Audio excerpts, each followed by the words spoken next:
Hi friends, പുതിയൊരു വീഡിയോയിലേക്ക് നിങ്ങൾക്ക് സ്വാഗതം. നിങ്ങൾക്ക് ഈ ചാനലിലെ വീഡിയോകൾ ഇഷ്ടമുണ്ടെങ്കിൽ ചാനൽ സബ്സ്ക്രൈബ് ചെയ്യാം. അതുപോലെ വീഡിയോ ഇഷ്ടപ്പെട്ടാൽ ലൈക്ക് ചെയ്യാം. അതോടൊപ്പം വീഡിയോയ്ക്ക് താഴെ നിങ്ങളുടെ കമന്റുകളും പോസ്റ്റ് ചെയ്യാൻ സാധിക്കും. നമസ്കാരം, SS മീഡിയയിലേക്ക് നിങ്ങൾക്ക് ഏവർക്കും സ്വാഗതം. ഞാൻ ഷൈൻസി. ദിവസേന 10 ചോദ്യങ്ങളെങ്കിലും പഠിക്കാം എന്ന ഇന്നത്തെ ക്ലാസ്സിൽ നിങ്ങളെ ഞാൻ ഒരിക്കൽ കൂടി സ്വാഗതം ചെയ്യുന്നു. അതിനു മുൻപ് ഈ ചാനൽ നിങ്ങൾക്ക് ഇഷ്ടമായെങ്കിൽ തീർച്ചയായും സബ്സ്ക്രൈബ് ചെയ്യുക. അതോടൊപ്പം തന്നെ നിങ്ങളുടെ കൂട്ടുകാർക്കും ഷെയർ ചെയ്തു കൊടുക്കും. ഇതിലെ 1 മുതൽ 10 വരെയുള്ള എല്ലാ ചോദ്യങ്ങൾക്കും തുല്യ പ്രാധാന്യമുള്ളതിനാൽ ഈ വീഡിയോയുടെ ആദ്യം മുതൽ അവസാനം വരെ നിങ്ങൾ കണ്ടിരിക്കേണ്ടതാണ്. നമുക്ക് ഇന്നത്തെ ക്ലാസ്സിലേക്ക് കിടക്കാം. ഒന്നാമത്തെ ചോദ്യം ഇതാണ്: കേരളത്തിൽ ആദ്യമായിട്ട് ഓൺലൈൻ ആയി മദ്യവിൽപ്പന നടത്തുന്നതിനായി തയ്യാറാക്കിയിരിക്കുന്ന മൊബൈൽ ആപ്ലിക്കേഷൻ ഏത് എന്നുള്ളതാണ് ഒന്നാമത്തെ ചോദ്യം. അപ്പോൾ നമ്മുടെ കേരളത്തിൽ ഓൺലൈനായിട്ട് മദ്യം വിൽപ്പന നടത്തുവാൻ വേണ്ടി തയ്യാറാക്കിയിരിക്കുന്ന മൊബൈൽ ആപ്ലിക്കേഷനാണ് VEO.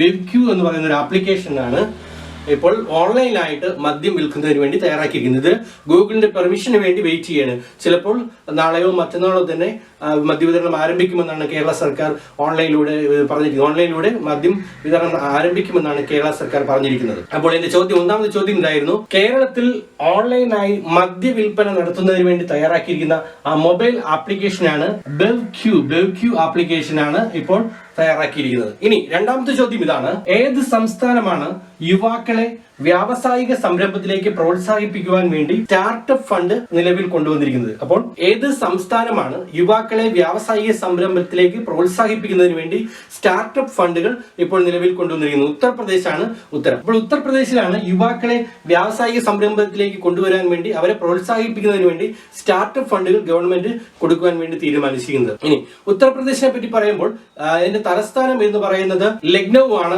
തലസ്ഥാനം. അപ്പോൾ ഉത്തർപ്രദേശിനെ പറ്റി പറയുമ്പോൾ തലസ്ഥാനം ലക്നൌ ആണ്.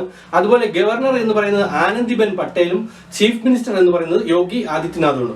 അപ്പോൾ ഉത്തർപ്രദേശിനോടൊപ്പം അതിനോടൊപ്പം നമ്മൾ ചേർത്ത് പഠിക്കേണ്ട 3 കാര്യങ്ങളാണ്. ഒന്ന്, ലക്നൌ തലസ്ഥാനമാണ്. ചീഫ് മിനിസ്റ്റർ യോഗി ആദിത്യനാഥ് ആണ്. 5ാമത്തെ ചോദ്യം ഇതാണ്: 2020 മെയ്യിൽ അന്തരിച്ച മുൻ ലോക 1-ാം നമ്പർ ടെന്നീസ് താരം ആര് എന്നുള്ളതാണ് ചോദ്യം.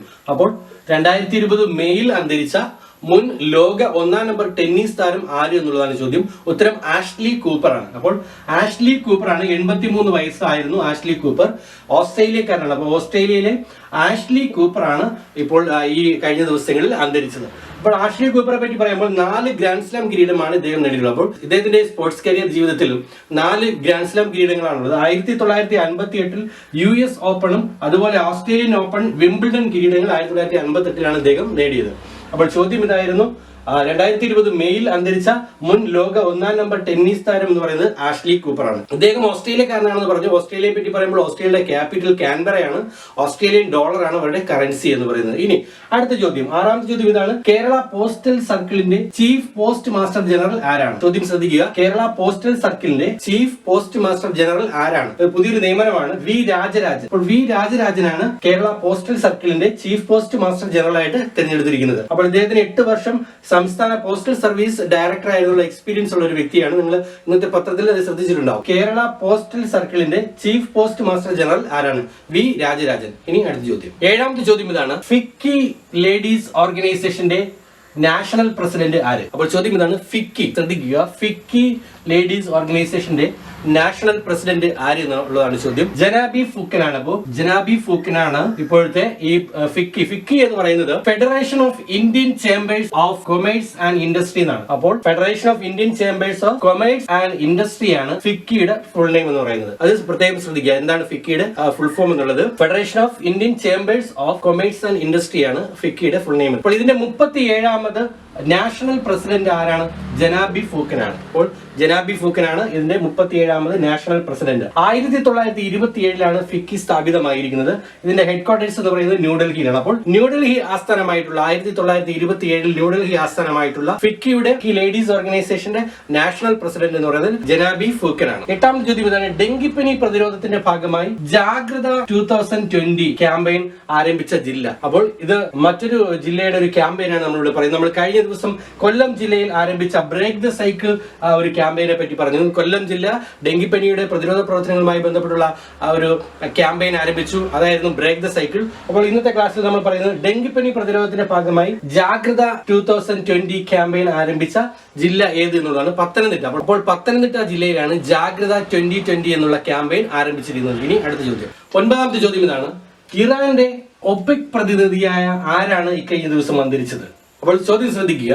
ഇറാന്റെ ഒപെക് പ്രതിനിധി, ഒപെക് എന്ന് പറയുമ്പോൾ organisation of the petroleum exporting countries ആണ്. അപ്പോൾ ഈ ഒപെക് എന്ന് പറയുന്നത് organisation of the petroleum exporting countries, petroleum exporting ചെയ്യുന്ന രാജ്യങ്ങളുടെ സംഘടനയാണ് ഒപെക് എന്ന് പറയുന്നത്. അപ്പോൾ ഈ ഒപെക്കിലെ ഇറാന്റെ ഏത് പ്രതിനിധിയാണ് ഇക്കഴിഞ്ഞ ദിവസം അന്തരിച്ചത് എന്നുള്ളതാണ് ചോദ്യം. ഉത്തരം ഹൊസൈൻ കാസിംപൂർ ആണ്. അപ്പോൾ ഹൊസൈൻ കാസിംപൂർ ആണ്, ഇറാൻകാരനായ ഹൊസൈൻ കാസിംപൂർ ആണ് ഇറാന്റെ പ്രതിനിധിയായിട്ടുള്ള ഒപെക്കിൽ ഇപ്പോൾ ഈ കഴിഞ്ഞ ദിവസം അന്തരിച്ചത്. ഇനി ഇറാനെ പറ്റി പറയുമ്പോൾ നമ്മൾ ഇറാനുമായി ബന്ധപ്പെട്ട പഴയ ഒരു ചോദ്യം ഉണ്ടായിരുന്നു. ഇറാന്റെ പുതിയ കറൻസി ടോമാനാണ് ഇറാന്റെ പുതിയ കറൻസി. അതുപോലെ ഇറാന്റെ ക്യാപിറ്റൽ എന്ന് പറയുന്നത് ടെഹ്റാൻ ആണ്. അതുപോലെ ഇറാന്റെ പ്രസിഡന്റ് എന്ന് പറയുന്നത് ഹസൻ റുഹാനിയാണ്. തദ്ദേശ ഭരണ സ്ഥാപനങ്ങളിൽ നിന്നുള്ള സേവനങ്ങൾ കൂടുതൽ വേഗത്തിലും സുതാര്യമായും ലഭ്യമാക്കുന്നതിന് വേണ്ടി ഇൻഫർമേഷൻ കേരള മിഷൻ വികസിപ്പിച്ച സോഫ്റ്റ്വെയർ ഏതെന്നാണ് ചോദ്യം.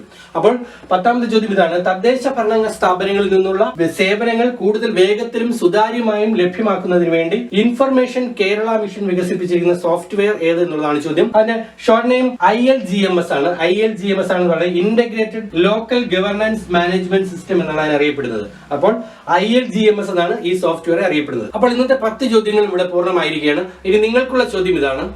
2020 ചൈനീസ് വിർച്വൽ ഗ്രാൻഡ് പ്രിക്സ് ജേതാവ് ആര് എന്നുള്ളതാണ് ഇന്നത്തെ ചോദ്യം. അപ്പോൾ ചോദ്യം ഒരിക്കൽ കൂടി, 2020 ചൈനീസ് വിർച്വൽ ഗ്രാൻഡ് പ്രിക്സ് ജേതാവ് ആര് എന്നുള്ളതാണ് ചോദ്യം. ഈ ചോദ്യത്തിന്റെ ഉത്തരം ഈ വീഡിയോയുടെ തൊട്ട് താഴെ കമന്റുകളായി നിങ്ങൾ പോസ്റ്റ് ചെയ്യുക. ആദ്യം പോസ്റ്റ് ചെയ്യുന്ന വിജയിക്കാണ് ദിവസേന 1 GB എന്നുള്ള സമ്മാനം ലഭിക്കുന്നത്. ഈ വീഡിയോ നിങ്ങൾക്ക് ഇഷ്ടമാകുകയാണെങ്കിൽ സബ്സ്ക്രൈബ് ചെയ്യുക. അതോടൊപ്പം തന്നെ നിങ്ങളുടെ കൂട്ടുകാർക്കും ഷെയർ ചെയ്ത് കൊടുക്കുക. Thank you.